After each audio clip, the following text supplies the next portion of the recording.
হাত কেটে সিরামের বটল ভেঙে রক্তাক্ত অবস্থা। এরপরে সবগুলো প্রোডাক্ট নামিয়েছি রিঅ্যারেঞ্জের জন্য। এর মধ্যে একটা পার্সেল চলে আসছে।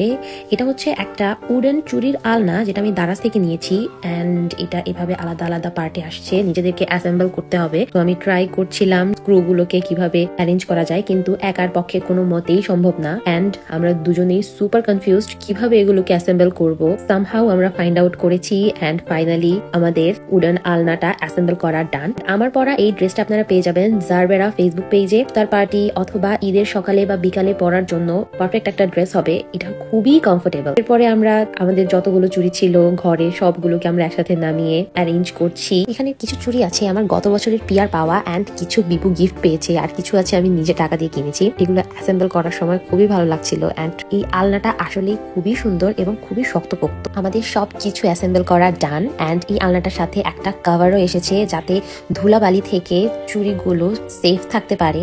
অ্যান্ড এটাকে আমি কোথায় রাখবো বুঝতে পারছিলাম না, সো জাস্ট ড্রেসিং টেবিলের সামনে রেখেছি। খুব সুন্দর লাগছিল। And that's all for today. Thanks for watching.